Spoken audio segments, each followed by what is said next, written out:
이구동성 역사학교 분홍한국사부쌤 구혜영입니다. 오늘은 13번째로 무단통치에 대해서 알아보도록 하겠습니다. 유튜브 설명 더보기에 쓰여져 있는 구글 드라이브에서 13번 학습지를 다운받으시면 됩니다. 오늘 우리가 가게 될 시간은 1908년부터 1912년이라고 쓰여져 있는데요. 이게 1919년까지는 같은 통치가 이루어지는 무당통치 시기입니다. 그리고 오늘 우리가 만나게 될 인물은 데라우치라는 인물을 만나게 될 겁니다.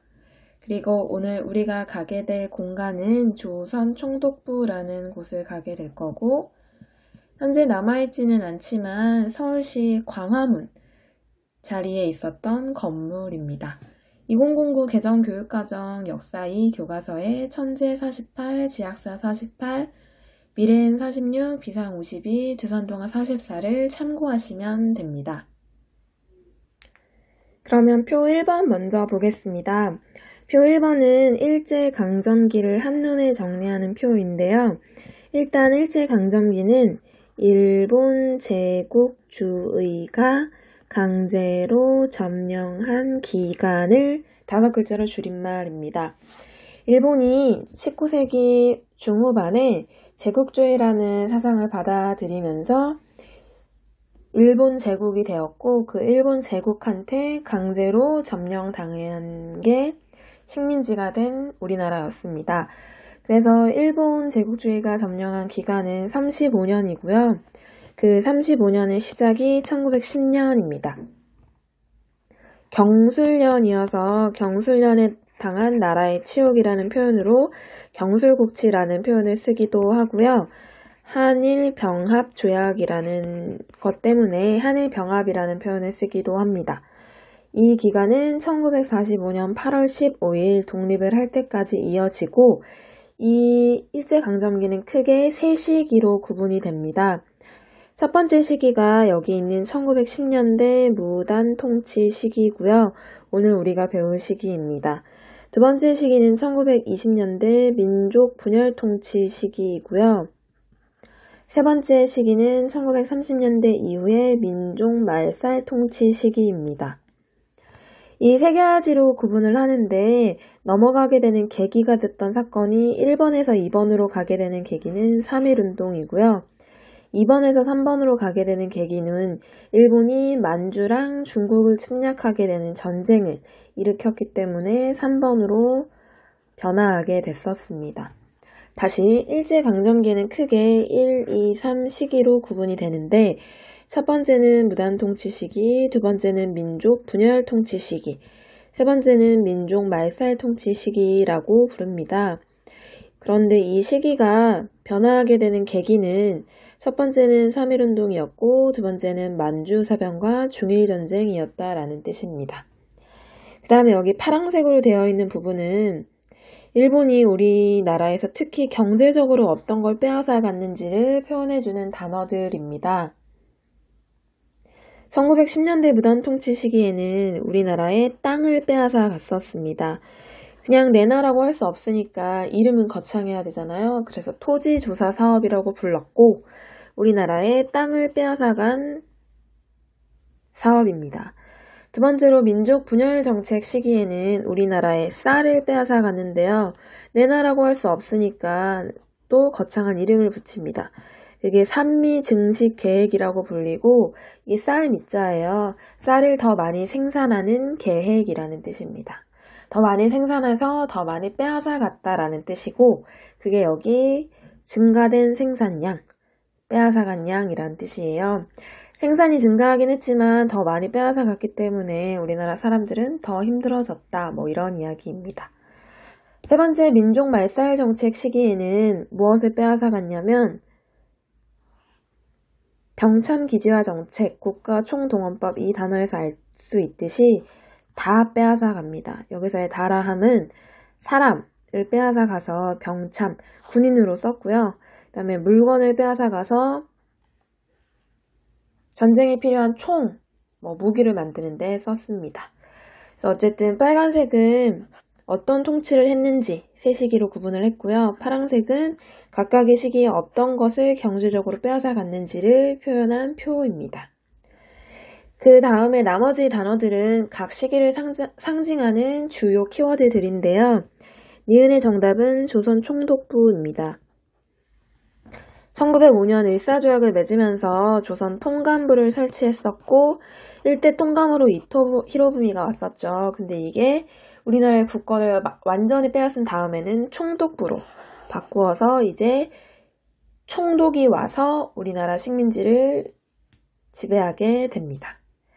그 다음에 3.1운동 같은 경우에는 더 자세하게 배우겠지만 간단한 키워드는 민족 자결주의입니다. 민족 자결주의의 의미는 그 민족의 일은 스스로 결정하게 하자라는 용어이고 이거를 주장했던 사람의 이름이 윌슨이고 그 윌슨이라는 사람은 미국 사람이었습니다. 근데 이게 왜 갑자기 등장을 했냐면 이 맨 위에 줄은 세계사를 정리한 건데요. 요 앞으로 가시면 1차 세계대전이 일어났다고 써있죠. 1차 세계대전은 영국, 프랑스, 러시아, 미국 이 한 편을 먹고 독일, 오스트리아, 이탈리아가 한 편을 먹고 싸웠는데 이쪽이 승리하게 돼요. 그러면서 이제 여기 있는 나라들한테 무언가를 요구할 거 아니에요. 승리한 나라인 승전국들이 패배한 나라인 패전국들에게 뭔가를 요구를 했는데 그게 이 패전국들의 식민지였어요. 그래서 이 패전국의 식민지였던 나라들한테 그 민족의 일은 스스로 결정하게 내버려 주세요 라고 퍼뜨린 사상입니다. 실제로 승전국들의 식민지에게는 적용되지 않았고 일본도 승전국이었기 때문에 우리나라는 이 민족 자결주의에 해당 사항이 없었지만 우리나라 독립운동가들은 그래도 저 큰 강대국들이 민족적 자결주의라는 걸 주장했으니 우리 조선에도 희망이 있겠지라고 희망을 품어서 3.1운동이 일어난 데 영향을 끼쳤다라는 뜻입니다. 그 다음에 3.1운동이 일어나게 된 국내의 배경은 이제 10년 동안 하게 될 무단 통치에 대한 반발이었다라는 뜻이고 3.1운동은 3단계에 걸쳐서 일어났었던 겁니다. 처음에는 비폭력 투쟁으로 일어났지만 점점 무장 투쟁을 하게 됐다라는 뜻이고 이거는 14강에서 좀 더 자세히 배우도록 하겠습니다. 1920년대 민족 분열 정책은 15강에서 더 자세히 배우도록 하겠고요. 그 이후에 마지막 시기 민족 말살 통치도 배우도록 하겠습니다. 이 위의 표는 일제가 어떻게 통치를 했는지고 이 밑에 표는 우리나라가 어떻게 저항을 했는지입니다. 일본이 세 시기에 나누어서 통치를 한다고 해서 우리나라가 가만히 통치를 받고 있지만은 않잖아요. 그래서 어떻게 일본에 저항을 했는지 그 운동을 살펴보는 건데요. 크게 두 가지로 나뉩니다. 국내에서 했던 저항, 국외에서 했던 저항. 그 다음에 또 어떻게 나뉘냐면 저번 시간에 한번 설명을 했는데요. 글로 저항했던 사람들, 칼로 저항했던 사람들. 그래서 그럴 문자를 쓰고요. 무의 무자를 썼습니다. 그래서 이렇게 크게 보면 국내, 국외, 그, 칼 이렇게 저항을 했던 걸 정리한 표고요. 각각 또 자세하게 이 다음 강의들을 통해서 배워보도록 하겠지만 큰 흐름을 잡아보는데 의의를 두려고 합니다. 일단 여기까지는 1910년대고요. 여기까지가 1920년대, 여기가 1930년대입니다. 1910년대에는 글로 저항하기에는 너무 무단 통치, 무력에 의해서 우리나라가 강압적인 통치를 당했던 시기라 없고요. 칼로 저항했던 인물들은 독립의군부, 그 다음에 대한광복회라는 독립운동 단체를 만들어서 저항을 했었습니다. 그리고 국외에는 신민회와 연결이 되는데요. 국외 독립운동 기지 건설을 하면서 신흥무관학교라는 걸 만들게 됩니다. 이 신흥무관학교는 신흥강습소라는 이름이 바뀐 건데요. 만주 삼원보라는 곳에 있었던 단체고요. 독립운동 간부를 키우는데 엄청난 역할을 했었고 이회영 가문이 주도적으로 만든 학교였고요. 이 이회영이라는 사람은 독립운동가들 중에 굉장히 유명한 사람이었거든요. 노블레스 오블리주를 실현했던 사람으로 유명한 사람이니까 좀 더 자세히 찾아보시기 바랍니다. 이 위의 줄은 뭐였냐면 3.1운동이었는데요. 3.1운동의 결과로 세워졌던 게 여기 나와 있는 대한민국 임시정부입니다. 이 대한민국 임시정부가 어떻게 성립이 되었고 어떤 활동을 했는지를 배우게 될 거고요. 이응의 정답은 연통제입니다. 그 다음 1920년대에 우리나라한테 민족 분열 통치를 했다라고 했잖아요. 그럴 때 이 분열이 무엇을 의미하냐면 친일파와 친일파 아닌 사람을 의미해요. 그래서 어떤 사람은 이제 친일파로 가게 되고 나머지 사람들이 독립운동을 하게 되는 건데 이 나머지 사람들끼리 힘을 모아보자 해서 만들었던 연합단체가 신간회입니다. 이거에 대해서 배울 거고요. 국외에서는 주로 칼로 저항을 했었습니다. 봉오동 전투 그리고 청산리 대첩 이런 것들이 있습니다. 그 다음에 1930년대에는 국내에서는 주로 글로만 저항을 했는데요. 더 이상 칼로는 저항할 수 없을 만큼 너무 많이 탄압을 당했기 때문이에요. 글은 주로 우리나라 글을 지키려는 노력과 우리나라 역사를 지키려는 노력으로 나타났습니다. 그 다음에 국외에서는 주로 칼로 저항했던 사람들이고 대표적인 단체가 한국광복군입니다. 그래서 앞으로 14강, 15강, 16강, 17강을 공부하면서 이 13강에 있는 표를 같이 참고하면서 수업을 들으시면 도움이 될 것 같습니다. 그럼 무단통치를 상징하는 키워드를 정리해 보도록 하겠습니다. 무단통치는 무력을 행사해서 강제로 행하는 통치를 의미하고요.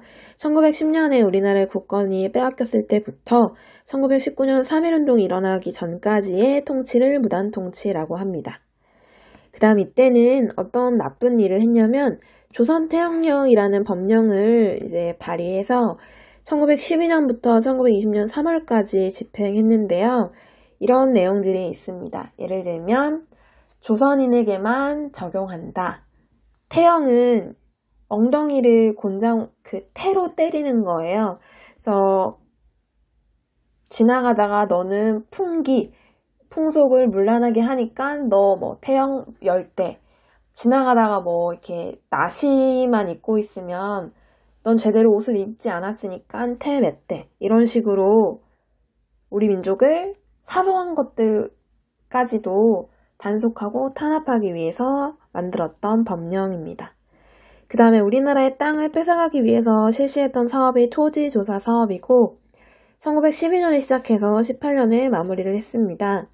식민통치에 필요한 기초 자료와 돈의 기반을 마련하기 위해서 시행했는데 겉포장은 이거예요. 근대적인 토지 소유권 제도를 확립하겠다. 이게 만약에 땅이면 이 땅은 누구 땅, 저 땅은 누구 땅, 이 땅은 누구 땅 이렇게 해야 세금도 제대로 걷고 누가 누구의 땅인지 분쟁이 없지 않겠냐 라는 포장을 씌웠지만 실제로는 일본인들에게 토지를 소유할 수 있게 하기 위해서 조선인들의 땅을 빼앗았다고 볼 수 있습니다. 구체적인 사례로는 조선 농민이 대대로 가지고 있던 경작권, 밭을 멜 수 있는 권리고요. 이게 조선 농민들은 그러니까 토지를 소유하고 있지 않더라도 이 땅을 경작할 수 있는 권리를 조상 대대로 내려오는 그런 권리가 있었거든요. 그런데 이 권리를 아예 무시하고 소장농, 남의 땅을 빌려서 농사짓게 하는 소장농으로 전락시켰고 그래서 만약에 땅 주인이 일본인이면 조선인한테 너 여기 빌려서 농사 지어. 대신 70% 쌀 내 거야. 50% 쌀 내 거야. 이렇게 가져갔다라는 뜻입니다. 그 다음에 이를 계기로 일본인의 토지 소유는 크게 증가했지만 조선인의 토지 소유는 크게 감소하게 되는 결과를 낳았습니다. 그 다음에 회사령을 실시했는데요. 회사령은 이제 우리 조선 한반도 안에서 회사를 세우려면 일본인이든 조선인이든 누구의 허가를 받아야 했냐면 조선 총독의 허가를 받도록 한 명령입니다. 그래서 이 각각의 용어들은 1910년부터 19년까지의 시기를 구분하는 문제에 되게 많이 나오거든요. 그래서 지금 문제로 정리하도록 하겠습니다.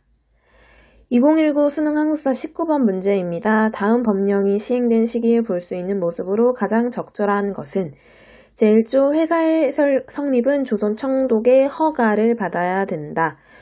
회사가 본 법령 및 이에 의거하여 내리는 명령과 허가 조건을 위반하거나 또는 공공질서와 선량, 착한 풍속을 위반하는 행위를 할 때는 조선 총독은 사업의 정지, 금지, 지점의 폐쇄 또는 회사의 해산을 명할 수 있다. 그러니까 조선 총독의 허가를 받아야만 회사를 성립할 수 있고, 성립했다 하더라도 총독의 마음에 안 들면 그 회사는 없앨 수 있다라는 뜻입니다. 그래서 허가제를 뜻하는 시기는 1910년부터 1920년 사이였고, 이 시기에 볼 수 있는 모습을 고르면 되는 거예요. 그래서 정답은 4번인데요. 이 시기는 무단통치 시기였기 때문에 무력으로 모든 걸 통치했던 시기예요. 그래서 교사들도 칼을 차고 제복을 입고 마치 군인처럼 학생들 앞에 섰던 시기입니다. 이 무단통치를 시기하는 용어가 제복을 입고 칼을 찬 교원이랑 한 가지 더 있는데요. 헌병경찰제라는 거입니다. 원래 국민들의 치안을 담당하는 건 경찰이어야 하는데 군인의 치안을 담당하는 헌병이 국민들의 치안도 담당하게 한 게 헌병경찰제입니다. 다시, 원래 국민들의 치안을 담당하는 건 경찰이 해야 할 일이에요. 그런데 군인들의 치안을 담당하는 헌병이 국민들의 치안까지 담당하게 한 게 헌병경찰제입니다. 마치 국민을 군인 대하듯이 했다라는 뜻이고, 그렇기 때문에 학생도 군인 대하듯이 해서 교사들이 제복을 입고 칼을 찼던 겁니다. 이해했죠? 그래서 정답은 4번이고요. 1번은 신탁통치 반대 시위에 참가한 시민은 신탁통치라는 건 1945년 12월에 있었던 모스크바 3국 외상회의 이후의 일입니다. 홍경래의 나는 자주 나왔던 복이지요. 1811년에 있었던 일이고요. 군국기무처도 자주 나왔던 복인데 1차 가부개혁 시기의 이 일입니다. 별기군도 자주 나왔던 복인데 1881년에 만들었던 신식 군대 이름입니다. 2번 문제입니다. 한국사 능력검정시험 심화 48의 34번 문제이고요. 다음 법령이 시행된 시기에 볼 수 있는 모습으로 적절한 것입니다. 말했듯이 이런 법령을 주고 해당 시기를 1910년대인지 20년대인지 30년대인지 이런 식으로 구분하는 문제가 주로 나옵니다. 제1조 조선 주차, 조선에 머무르는 헌병은 치안 유지에 관한 경찰 및 군사 경찰을 담당한다. 이게 제가 방금 말한 헌병경찰제입니다. 제5조 헌병은 직무, 직업과 업무에 관해 적당한 직권을 가진 사람의 요구가 있을 때에는 즉시 응해야 한다. 제18조 헌병의 복무 및 헌병보조원에 관한 규정은 조선 총독이 정한다. 볼 수 있는 모습으로 적절한 건 5번이고요. 조선 태양령은 1910년대에만 있었다고 했지요. 그들도 3.1운동 이후에 이 조선 태양령이 야만적이라는 걸 알았기 때문에 국제사회의 비판을 받을 것을 파악해서 1920년에 이거를 폐지하게 됩니다. 경성제국대학은 1924년에 만들어진 대학이고요. 지금 현재 서울대학교의 전신입니다. 원산총파업은 1929년에 있었던 노동운동입니다. 조선어학회는 조선어연구회가 1931년에 이름을 바꾼 거입니다. 암태도 소작쟁이는 1923년에 있었던 농민운동입니다. 네, 오늘은 이렇게 무단통치에 대해서 배워봤고요. 다음 시간에는 3.1운동에 대해서 배우도록 하겠습니다. 다음 시간에 만나요. 안녕.